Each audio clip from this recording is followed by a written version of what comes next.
buenas tardes. Estamos aquí de regreso, como cada martes, con agenda política, para platicar, darle continuidad a una plática que iniciamos la semana pasada. El cierre de fin de año. ¿Cómo cerramos el fin de año en México? ¿Cuál es la perspectiva que se tiene de lo que ha pasado, de lo que está pasando y de lo que se espera que pueda seguir pasando en el país? Para esto invitamos a nuestro amigo, periodista, historiador, también abogado, economista, consultor, don Roberto Domínguez. Vamos a ver a don Roberto Domínguez Cortés en una semblanza.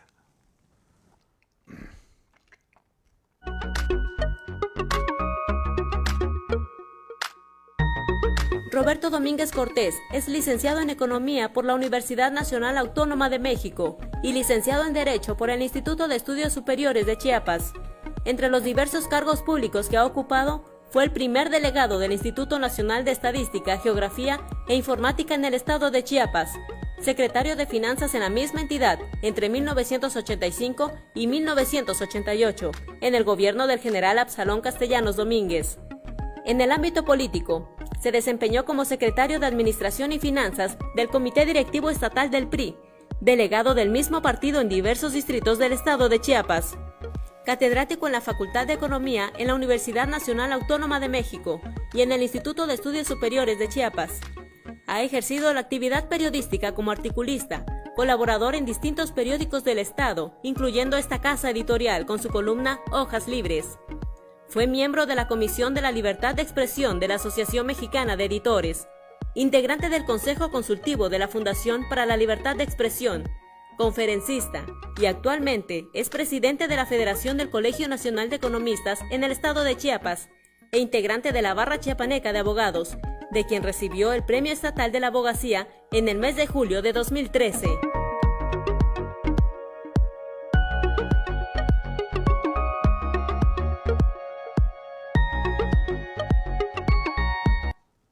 Pues bien, don Roberto, bienvenido.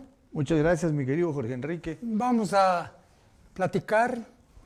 Tenemos un mundo con una agenda, pero grandísima, de pendientes. Y quisiéramos que platicáramos sobre eso. Díganos cuál es su perspectiva del año.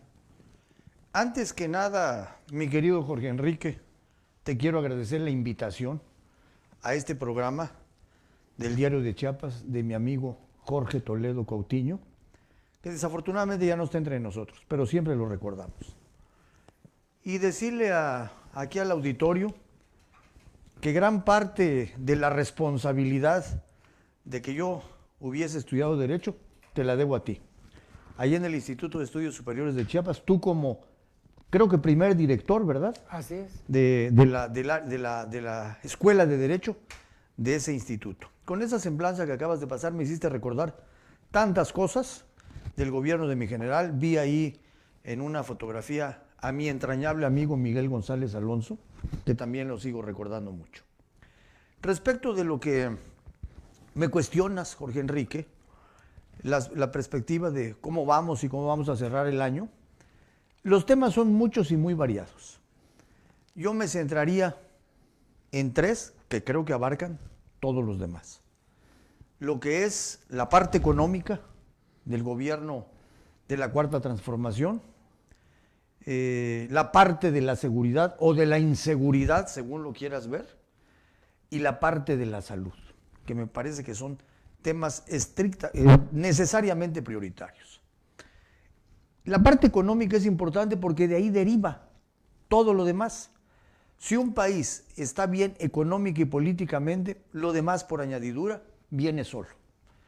Pero hemos visto que los resultados en materia económica en México, a partir del 2018, independientemente de las calamidades de los gobiernos anteriores entre Peña Nieto, Calderón y Fox, en ese orden, en reversa, cada gobierno debe tener su propia perspectiva y su propia responsabilidad.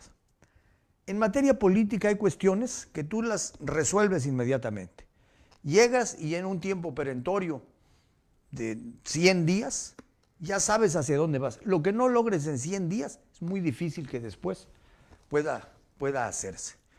¿Cuáles son esos 100 días? Las decisiones de carácter político. Esas son inmediatas. Hoy la tomo y mañana empiezo a trabajar sobre eso.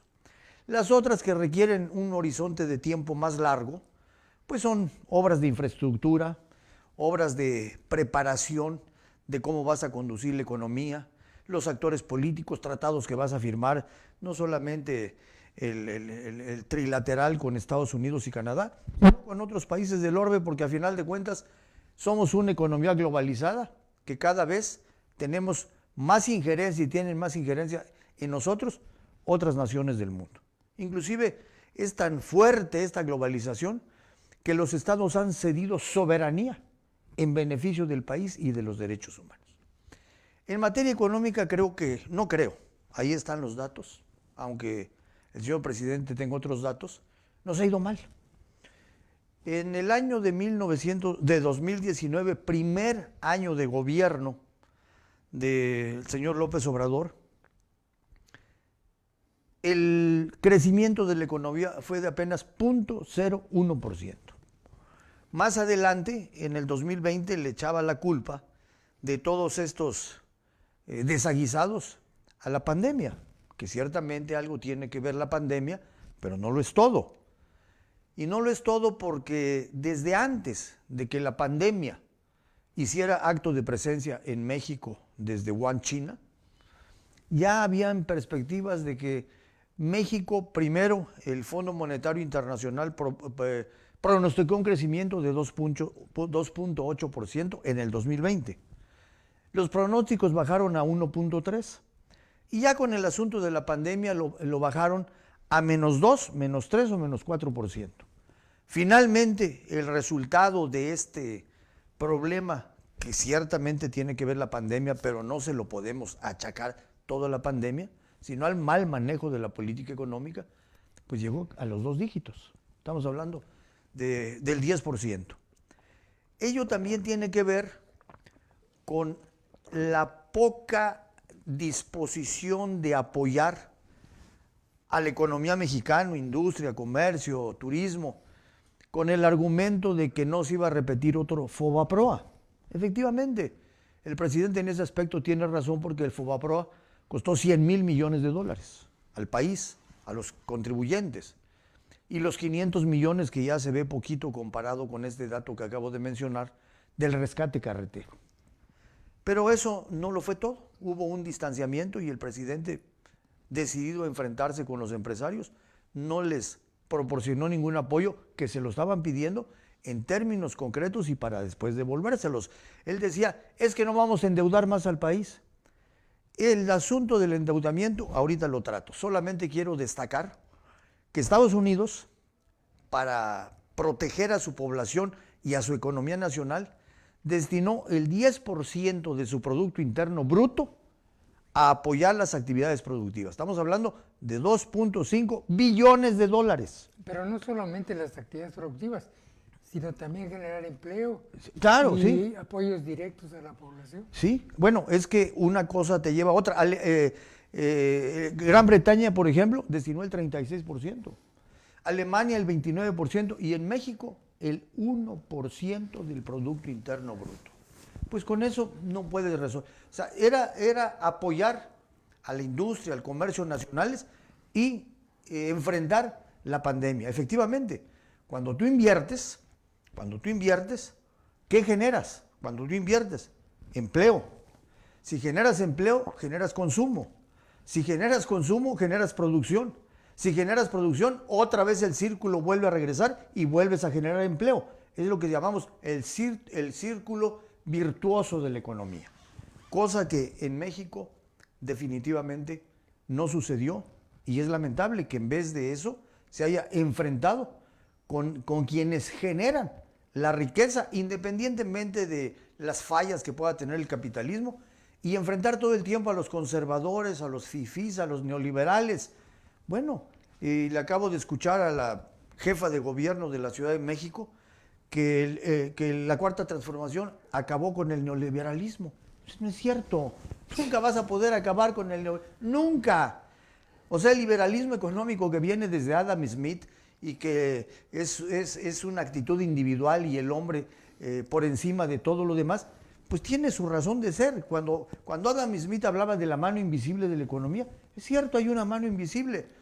Te voy a poner un ejemplo chiquito aquí en Tuxtla Gutiérrez y lo puedes replicar en cualquier parte del mundo.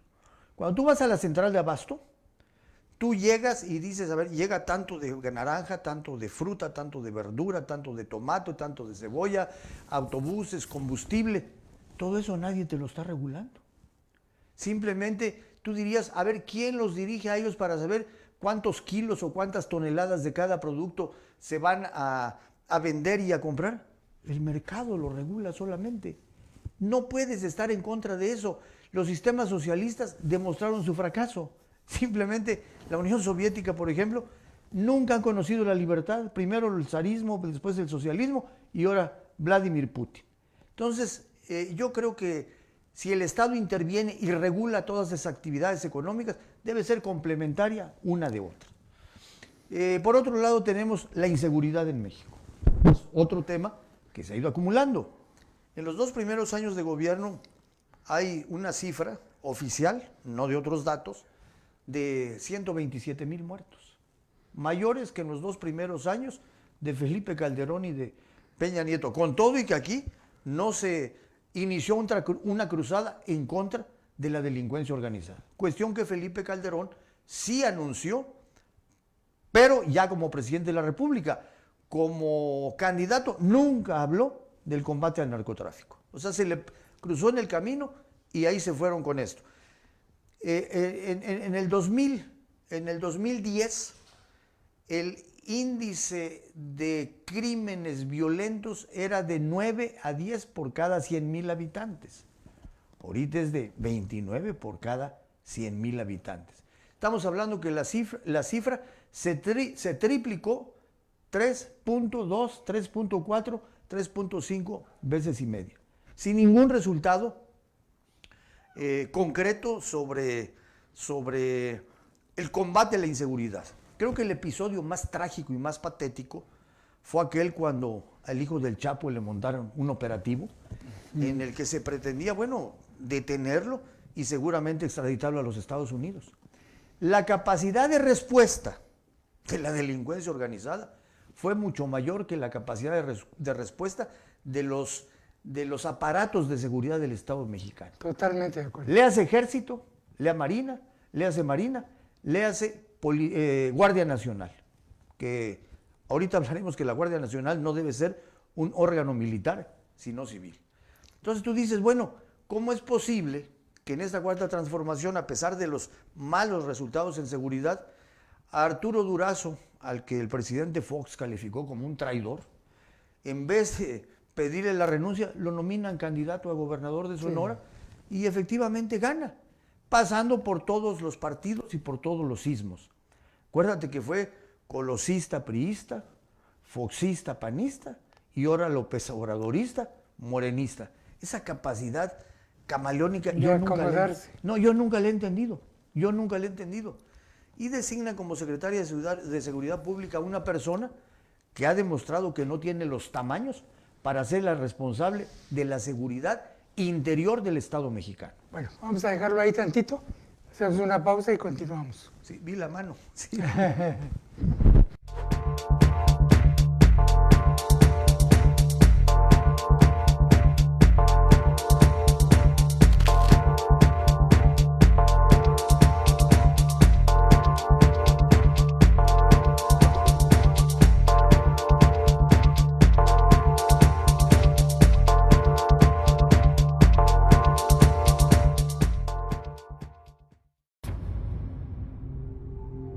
Las noticias ocurren ahora, en este instante y al inicio de cada jornada. Al final del día, queremos informarte mejor, en vivo, al aire, en línea. Chiapas al cierre. Son tercos los que luchan todos los días. quienes encuentran el valor en sí mismos, los que abren caminos donde no los había, como las personas con autismo que alcanzan lo que se proponen. Pero nada de esto sería posible sin el apoyo incansable de muchos otros tercos. Tercos que donan siempre. Los que donan de corazón. Y quienes enseñan a donar. Son tercos todos los que hacen de lo imposible una realidad. Teletón, orgullosamente tercos. Apoyemos donando este 4 de diciembre, porque contigo no hay imposibles. ¿Están listos, chicos? ¡La cajita mágica!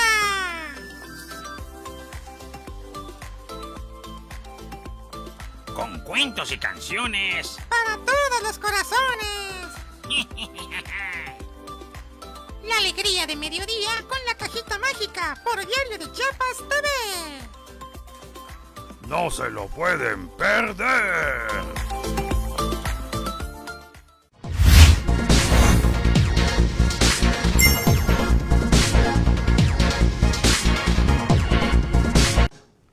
Muy bien, pues don Roberto, estamos llegando al punto de que le estamos encontrando toda esa secuencia de problemas que no son problemas nuevos, sino son problemas, como bien decía usted, vienen trascendiendo año con año. Y no vienen de ese sexenio, sino de sexenios pasados, pero en ese sexenio se han enriquecido, han aumentado. Sí, tú no puedes echarle, mi querido Jorge Enrique, no puedes echarle la culpa al pasado, porque precisamente te eligieron para corregir esos grandes errores de los grandes problemas nacionales de nuestro país. Hay una cosa que siempre hemos cuestionado.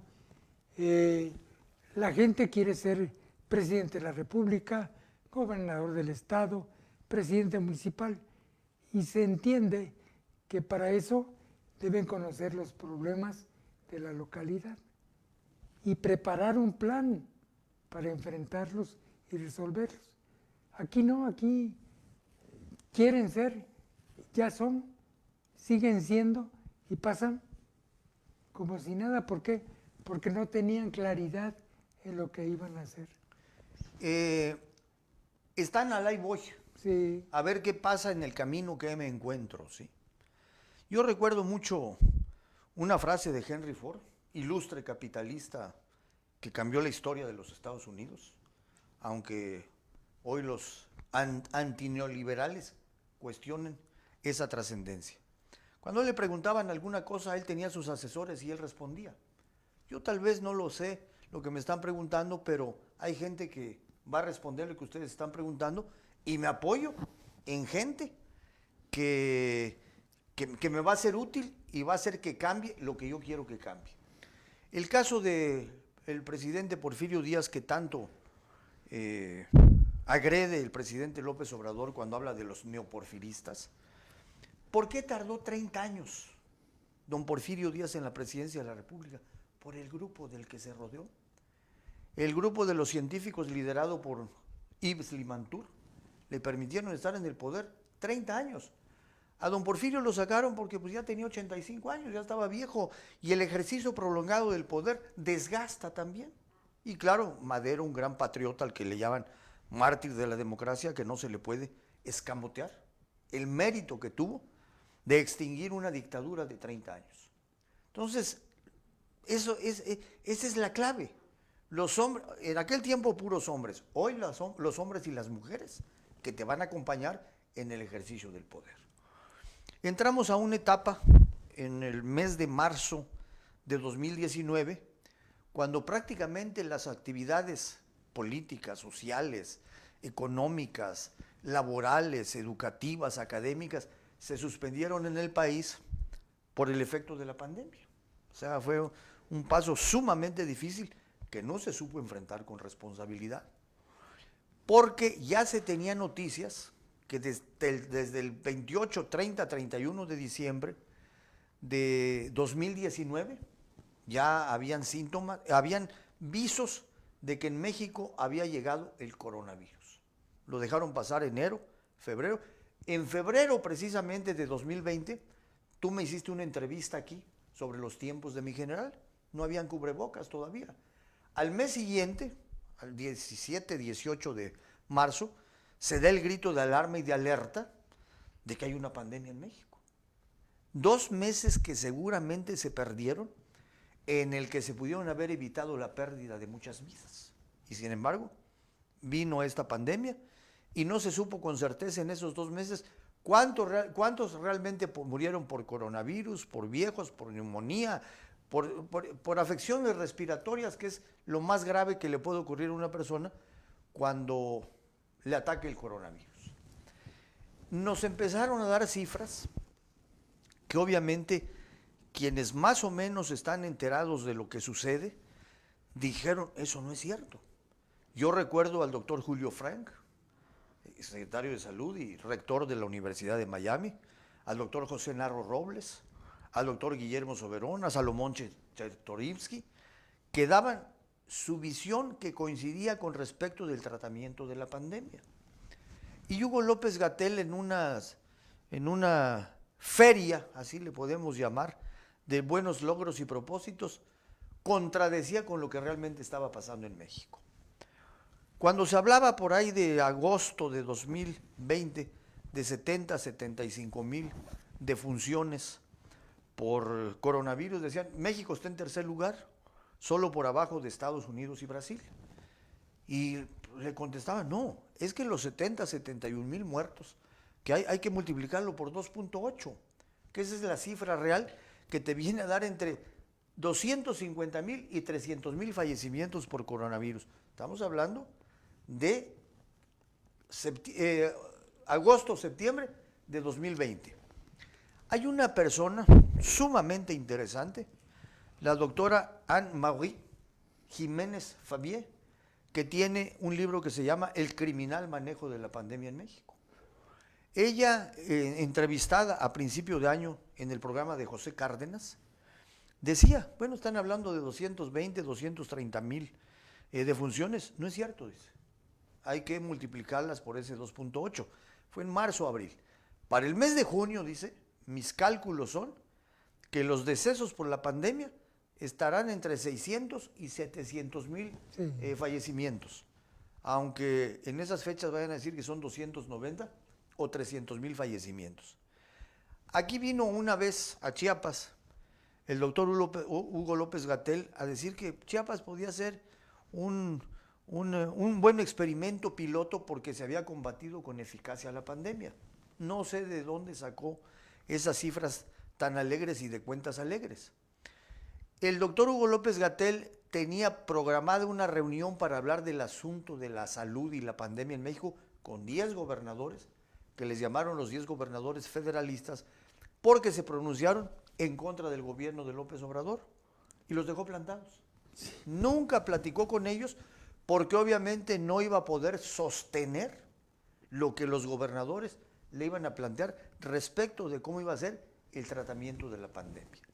Entonces, ese mal manejo ha acarreado una serie de desaguisados y de dolor entre las familias cuando ves que no puedes salvar a la persona que finalmente es atacada por el coronavirus. Porque además, el coronavirus, con todo y lo letal que es, ataca a una proporción de población muy baja. El 85% de la población que le da coronavirus no tiene consecuencias fatales. E inclusive algunos de ellos ni siquiera se darán cuenta de que tuvieron coronavirus, porque son asintomáticos. El 10% necesita atención médica y únicamente el 5% hospitalización. Contra eso, el gobierno de México no ha tenido las políticas públicas sanitarias para combatir básicamente ese 5%. Porque si estamos hablando que hay 600,000 muertos, está dentro de ese 5% que tal vez la cifra se pudo haber reducido significativamente. Pero bueno, esas cifras son producto de las malas intenciones de los conservadores, de los neoliberales, de los fifís y una serie de calificativos que no queda en voz de un jefe del jefe de Estado y jefe de gobierno para nombrarlos de esa manera. Inclusive, ahorita vamos a entrar a ese tema, alienta los ataques y agresiones en contra de la libertad de expresión, la prensa libre y sus artífices, que son los periodistas quienes derraman tinta todos los días para dar a conocer la noticia. Y ahí tenemos un buen número de personas fallecidas. Ah, sí, cómo no. Asesinadas. Sí, cómo no. Las cifras en el mundo y en México realmente son alarmantes. En el mundo se calcula que en los últimos 5 años han asesinado a 400 periodistas por ejercer a plenitud la libertad de expresión. Y aquí en México, durante el gobierno de López Obrador, son entre 45 y 50 periodistas asesinados. Solo por abajo de Irak, pero que está en permanente estado de guerra, ¿verdad? Claro. Y aquí en Chiapas hay 2 casos gravísimos, emblemáticos, que ojalá jamás hubieran ocurrido. El de Mario Gómez allá en Ocosingo, que permanentemente estuvo denunciando las amenazas y agresiones que habían contra su persona. Le pusieron ahí un poco de seguridad.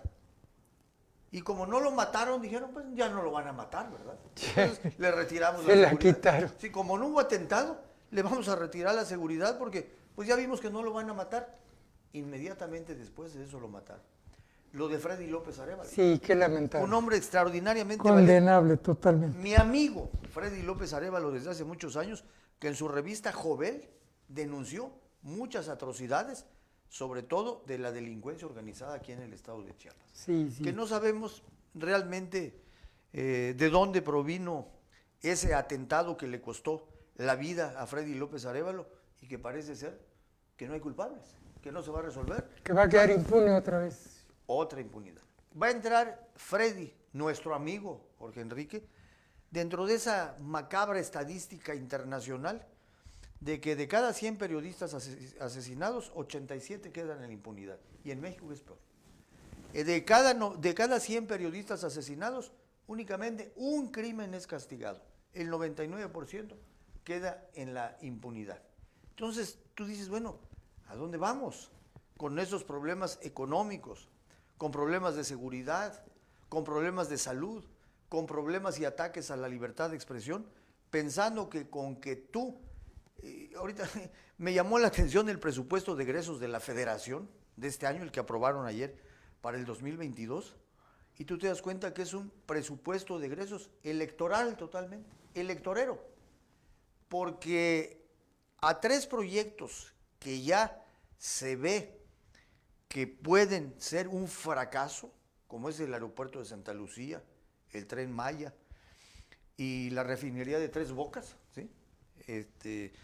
Se le asignó un presupuesto aproximado de 130 mil millones de pesos. Y al sector salud 10 mil millones, cuando ¿qué podrías hacer con esos 130 mil millones de pesos?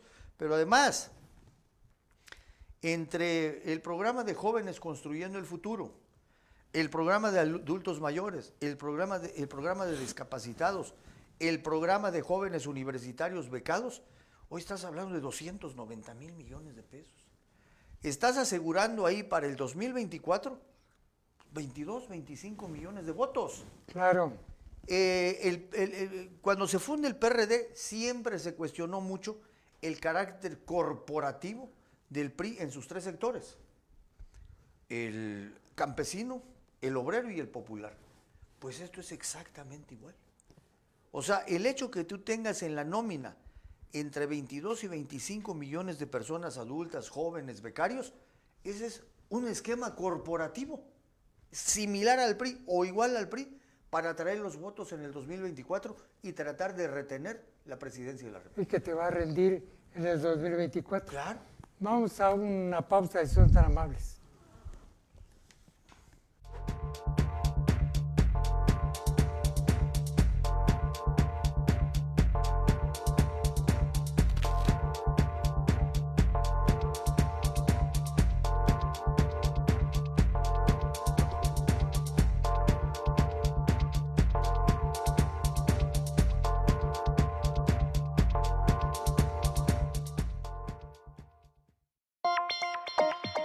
.7 La radio del diario. La radio del diario. La radio del diario. Transmitiendo desde Libramiento Surponiente 1999. Desde Tuxtla Gutiérrez, Chiapas, México.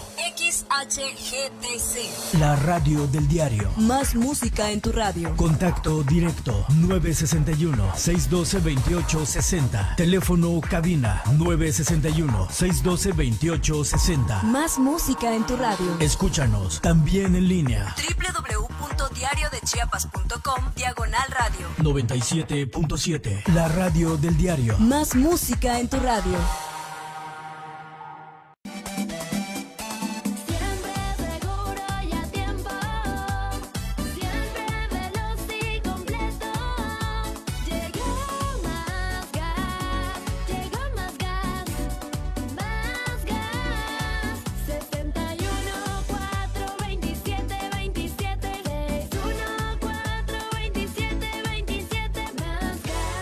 Más gas, siempre seguro y a tiempo.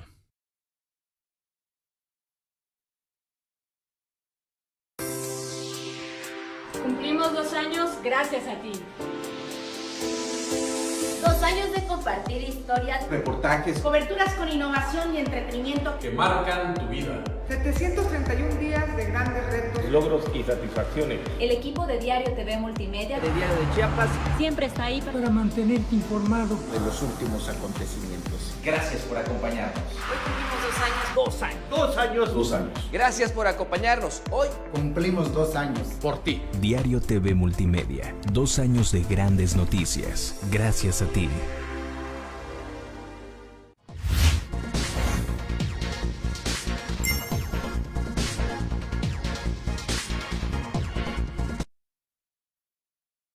No nos olvidemos de algo que es importante también y que están siendo fustigados hasta casi su extinción. La Universidad Nacional Autónoma de México, que no merece ni esa universidad ni la universidad pública tanto cuestionamiento para crear 100 universidades Benito Juárez, que habría que ver y evaluar el resultado. El INE, se le cuestiona mucho al INE, sin embargo el INE ha permitido la elección del 2018, por ejemplo, y otras elecciones. ¿Y la del 21? La del 21. Y así vamos a encontrar órganos autónomos que son pilares de los procesos de vida política y democrática del país. ¿Cuál es su opinión? Bueno, los órganos autónomos surgen precisamente porque cumplen una función específica. El INE, elecciones. La UNAM, educación. El Coneval, las cifras sobre la economía mexicana. Y el Banco de México, la estabilidad monetaria y que te lleva a la estabilidad política del país. Por alguna razón, el señor López Obrador ha cuestionado severa y fustigado a los órganos autónomos. El último destinatario del encono presidencial fue la Universidad Nacional Autónoma de México, mi alma mater. Pero vamos por partes. Primero, el Coneval dio a conocer las cifras de la pobreza y del aumento de la pobreza en México. Documentó que durante la pandemia, ciertamente durante la pandemia, el número de pobres que se incorporaron, aunque sea no grotesco, a esa falange de gente que no tiene posibilidades de tener acceso a la canasta básica, 10 millones de personas. López Obrador dijo, yo tengo otros datos, ¿y cuál fue el resultado? La cesación del director del Coneval. Con el Banco de México también se ha ido contra el Banco de México porque dice que no es posible que hayan tantas reservas internacionales y que no se utilicen para pagar la deuda pública. Entiéndase por deuda pública la deuda externa y la deuda interna, ¿sí? Las reservas internacionales, no solo de México, de cualquier país, no son para pagar deuda pública. Si nosotros vamos al artículo 28 de la Constitución, hay una parte muy interesante a donde dice que el Banco de México tiene la labor fundamental de procurar la estabilidad monetaria y el control de la inflación, aunque no lo diga así textualmente.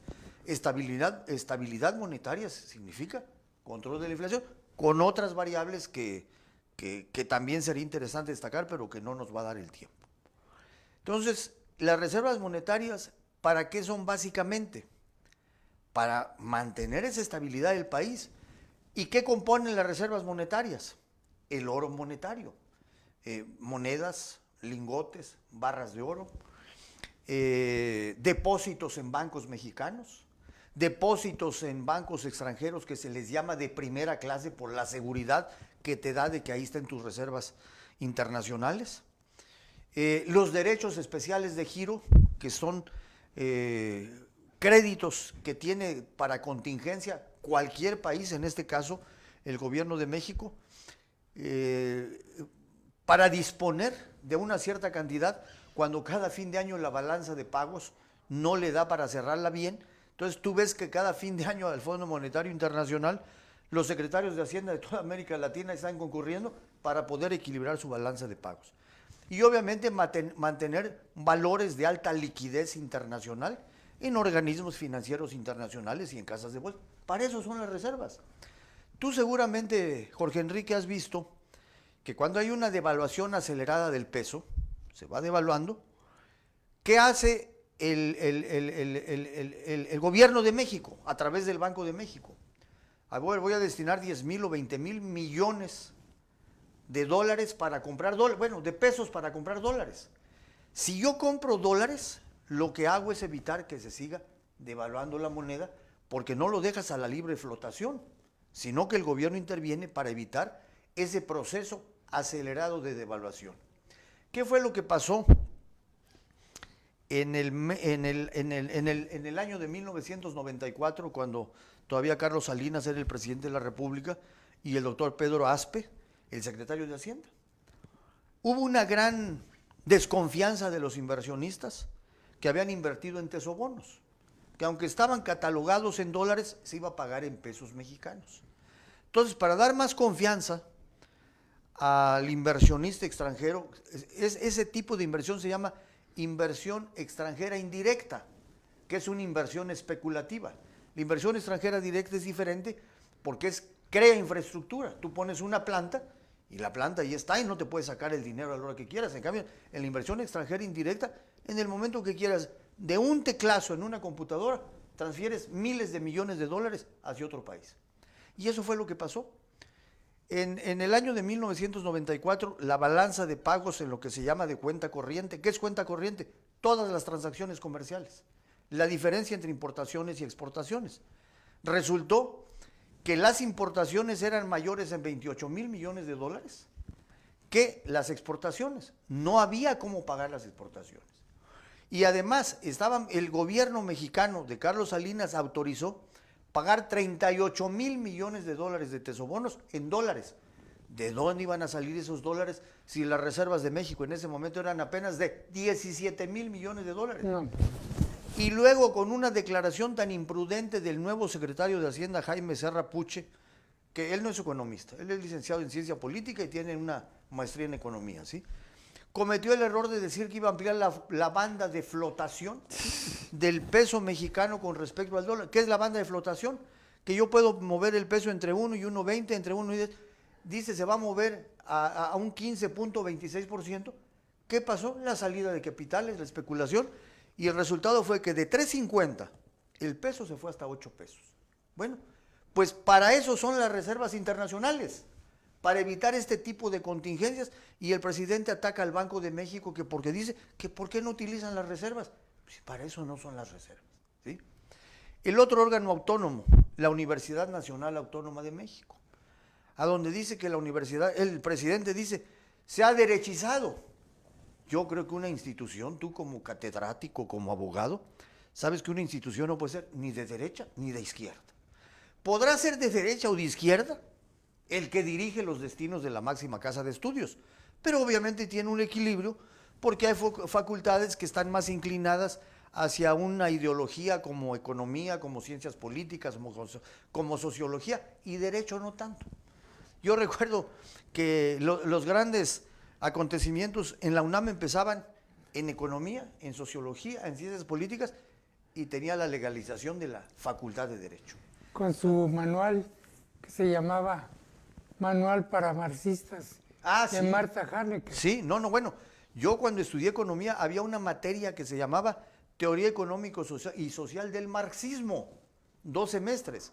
Y otra materia que iba enfocada en el mismo sentido que se llamaba y se llama hoy Economía Política y son 6 semestres. La economía política pues es la relación del Estado con todas las personas que gobierna para darle las mejores posibilidades de vida. Esa es la economía política. No se puede derechizar, ni puede ser de izquierda. Simplemente, yo recuerdo tal vez que el único rector de izquierda, hasta donde yo alcanzo a ver, don Pablo González Casanova, un hombre que escribió un libro extraordinario que se llama La democracia en México. Libro extraordinario que me sirvió a mí para consultar muchas cosas que después ocurrieron en el país. Entonces, ¿por qué esa agresión contra la Universidad Nacional Autónoma de México cuando es una de las 100 mejores universidades del mundo y seguramente la mejor universidad de América Latina? Claro. Pero te doy otro dato, mi querido Jorge Enrique. Si tú ves a los que están en contra del neoliberalismo, Claudia Sheinbaum, el porro de Martí Batres, pues se titularon y estudiaron en la época del neoliberalismo. López Obrador, que tardó 15 años en salir de la carrera, se tituló en la época del neoliberalismo. Pero además, todos los premios Nobel que ha dado México son egresados de la universidad. Alfonso García Robles, Premio Nobel de la Paz. Octavio Paz, Premio Nobel de Literatura. Mario Molina, residente en Estados Unidos que acaba de morir, Premio Nobel de Química. Pero también todos los premios Príncipe de Asturias han salido de la UNAM.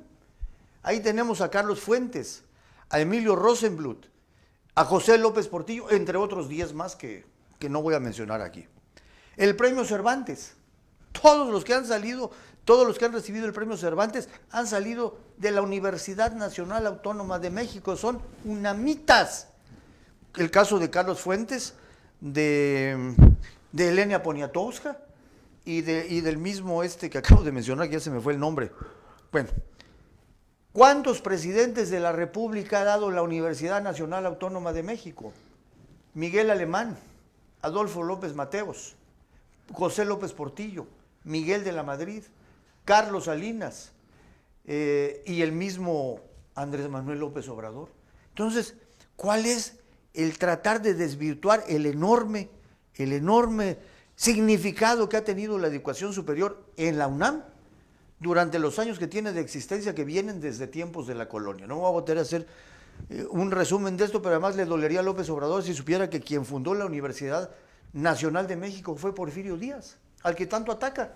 Él fue el que creó la Universidad Nacional de México, y en una época en que en México empezó a prevalecer el PRI, quien le otorga la autonomía a la UNAM es el presidente Emilio Portes Gil, presidente interino después del asesinato del presidente Álvaro Obregón. Entonces yo me pregunto, ¿a qué viene todo este encono en contra de la UNAM cuando que lo único que ha producido son científicos? Ha producido abogados, economistas, médicos, y la investigación científica y la ciencia no tienen ideología. Tú no puedes decir que el doctor que inventó el ADN, es que era de derecha, por eso inventó el ADN, ¿verdad? Sí, por eso inventó el ADN. El que descubrió la cura contra alguna enfermedad, porque era de izquierda, por eso. Fleming, por ejemplo, con la penicilina, que ha salvado tantas vidas, es que era de izquierda, por eso inventó la penicilina. No, tú no le puedes endilgar a la academia y a la ciencia que son de derecha o que son de izquierda. ¿Sí? Bueno, pues vamos a una pausa.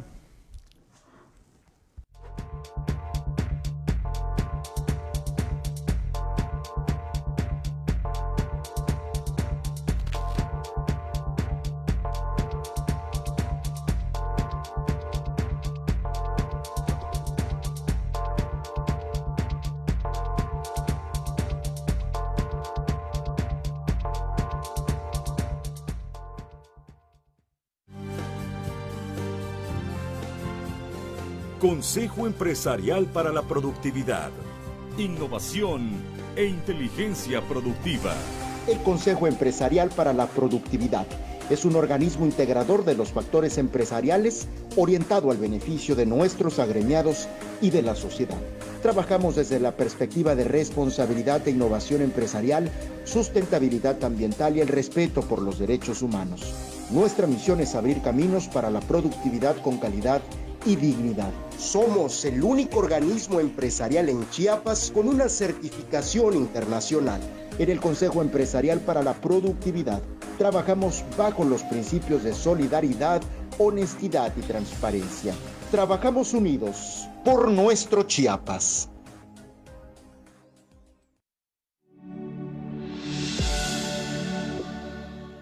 Este es un espacio dedicado a los astros, horóscopos, videncias, meditación y mucho más.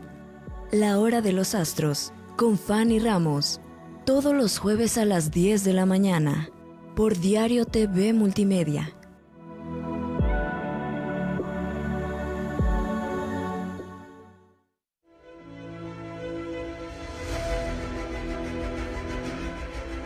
En el Diario de Chiapas nos importas tú. Para nosotros tu bienestar es nuestro bienestar. Tu salud es primero. Conciencia médica por el Diario de Chiapas. Restaurant Hong Kong. El auténtico sabor de la comida china cantonesa. Contamos con servicio a domicilio. Restaurant Hong Kong.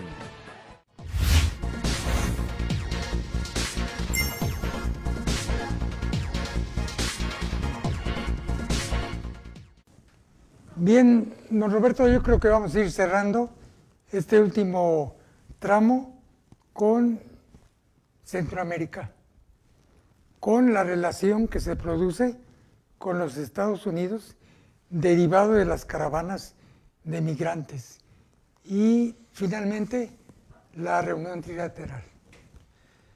Yo creo que más caravanas de migrantes son denigrantes. Sí. ¿Sí? Denigrantes por el maltrato que se les da por parte del Instituto Nacional de Migración. Voy a regresarme tantito sobre la historia de la migración de Centroamérica a Chiapas, además de que recordemos que en 1821 se funda la Unión de Provincias Centroamericanas, que era Honduras, El Salvador, Guatemala, y Chiapas, después del que Chiapas se retiró y Guatemala pretendía reclamar supuestos derechos sobre Chiapas, que nunca se concretaron. Cuando Andrés Manuel López Obrador era presidente electo de México, hizo una declaración que después se le revirtió. Él dijo que bienvenidos los migrantes, que iba a haber visas para todos los migrantes porque aquí iba a haber empleo para todos los migrantes que llegaran a México. Ese fue un factor de atracción muy poderoso de los centroamericanos para venir a México. Yo me pregunto, si en la época que hizo la declaración, octubre de 2018, el desempleo abierto en México era del 3.7% y el empleo en situación de vulnerabilidad era del 27%, altísimo, altísimo. De vulnerabilidad quiere decir que en cualquier momento podías perder ese empleo y quedarte sin los recursos mínimos indispensables para poder subsistir. Pero además en el Soconusco, que fue un gran centro de atracción por el café y la agricultura de plantación, el café también es una agricultura de plantación, la caña de azúcar, el algodón, era un factor de atracción porque básicamente Guatemala, pero también centroamericanos, el plátano también, llegaban a esta parte de México y se empleaban durante la época de la cosecha de estos 4 productos de la agricultura de plantación, con una característica muy específica, muy especial. El ingreso remunerador que recibían aquí en México, específicamente en Chiapas, les permitía para regresar a su lugar de origen, Guatemala, Honduras y El Salvador, y permanecer ahí ellos hasta la siguiente cosecha. Seguramente en su lugar de origen tenían algún otro empleo para poder aumentar sus ingresos. Pero había otro tipo de migración, la migración de carácter político por el estado de violencia generalizada que había sobre todo en Guatemala. Esa tipo de migración se dio hacia la zona de la selva lacandona. Sobre todo en el Quiché. En el Quiché. Pero esa migración sí traía consecuencias fatales para México porque la gente no producía nada. Simplemente huía de la gran represión que había en su país. Entonces no tenía ingresos, presionaba sobre la tierra y además exigía, no exigir de que me paro, no, era necesario otorgarles los elementos básicos para su subsistencia. Entonces eso vino a acrecentar el problema. Ya después, cuando se hizo el llamado de que iban a haber visas para todos los centroamericanos que entraran a México, la secretaria de Gobernación, Olga Sánchez Cordero, en un tono triunfalista y muy ufano, dijo, bueno, tenemos hasta migrantes africanos, como si eso fuera un logro. Yo no estoy en contra de que se les dé ayuda humanitaria. No creo que haya peor condición social, humana y personal que una persona que está lejos de su patria, que se le reprime y que no tiene ni siquiera para comer. Yo no creo que haya peor situación que una persona en esas circunstancias. Pero pues vimos que el presidente Donald Trump tenía una aversión tremenda a todo lo que fuera migración y le exigió, ahí sí le exigió a López Obrador que debería parar las migraciones aquí en México. Y ahí fue donde vinieron los grandes actos represivos en contra de esos migrantes. Tú veías en Tapachula, en el parque, la cantidad de migrantes. ¿Qué vas a hacer con ellos? ¿Y a dónde hacen sus necesidades básicas? Eso es algo que realmente lastima y es un atentado gravísimo a los derechos humanos. Ahora, el presidente lo acaban de invitar a la ONU. Y su lo digo porque en la Organización de las Naciones Unidas, aunque hay un organismo regional que se llama OEA, donde se deben ventilar todos estos problemas, fue a decir cosas que realmente no ocurren en México. Él, por ejemplo, dice que la clave para el progreso es terminar con la corrupción, ser honestos y tener visión para resolver los problemas sociales. Eso yo no veo yo no veo que suceda en México. Sobre todo porque hay un ranking en el mundo que lo proporciona este World Justice Project, que es un organismo independiente que te mide la corrupción que hay en el mundo. Y resulta que en el 2018, México se encontraba en el lugar 117 de la corrupción en el mundo. En el primer año de gobierno López Obradorista, esa medición llegó a 121. Y ahora en este momento, World Justice Project ha medido que México se encuentra en el lugar 135 en corrupción de 139 países. Solamente cuatro países abajo, como es el Congo, como es Uganda, países extraordinariamente corruptos. Y por lo que respecta a América Latina, ocupa el lugar 27, solo por abajo de Venezuela, Nicaragua y Haití. Imagínate con quiénes estás comparando esos tremendos huecos y actos de corrupción que hay en México. Pues digo, entonces, ir a la ONU a presumir de logros que no se han dado a México, pues ha de ser tal vez hasta motivo de mofa, porque en la ONU deben saber exactamente la situación que prevalece en México. No los puedes engañar, ¿sí? Ahora va a haber esa reunión trilateral de la que tú hablas entre Andrés Manuel López Obrador, Justin Trudeau y Joe Biden. No sé cuál va a ser el tema, ni la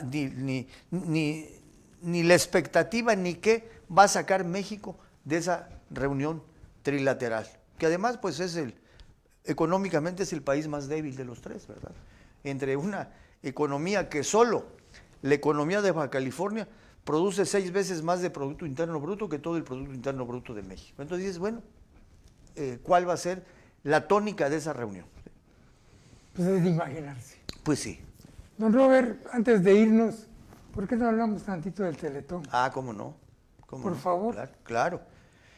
Yo creo que el Teletón, mi querido Jorge Enrique, es uno de decisiones o programas más sensibles y humanos que puedan existir, no en México, no, en el mundo. Creo que don Francisco fue el que inventó el Teletón. No lo tengo preciso, pero parece que por ahí va. El hecho de que se reúna una cantidad para poder atender las necesidades de discapacitados es algo realmente de gran trascendencia y reconocimiento de las personas que están metidas en este Teletón. Yo he visto en algunos de los anuncios, que hasta da tristeza verlos, que jóvenes, por ejemplo, que les faltan las 2 piernas o que les falta un brazo o que solo tiene una pierna sin brazo, nadan. Y uno que está completito, no hace uno nada de eso. Y ellos se esfuerzan por hacerlo.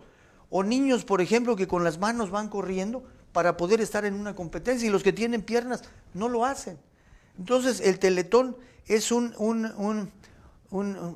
es que no es programa, es una circunstancia de carácter humanitario que en primer lugar jamás deberá de desaparecer ya, pero además debe recibir cada vez más ayuda porque los fondos que recauda el Teletón obviamente son insuficientes para atender todos esos problemas graves de incapacidad.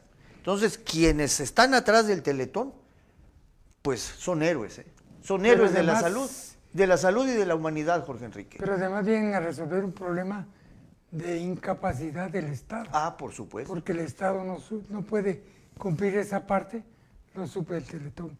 Pues les pedimos que colaboren, por favor, muchachos, pasen a colaborar aquí.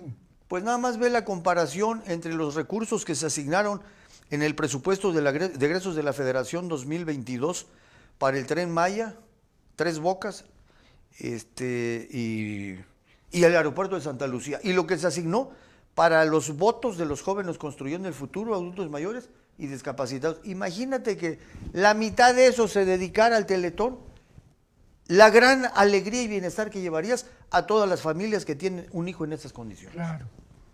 Muy bien, don Roberto, pues estamos para servirle. Tenemos pendiente el panel final del año, que nos vamos a reunir con otros compañeros para hacer un cierre del año fuerte. Pues muchas gracias, muy buenas tardes. Agradecer el patrocinio de Gerardo y de Rogelio Toledo Coutinho de Diario Multimedia.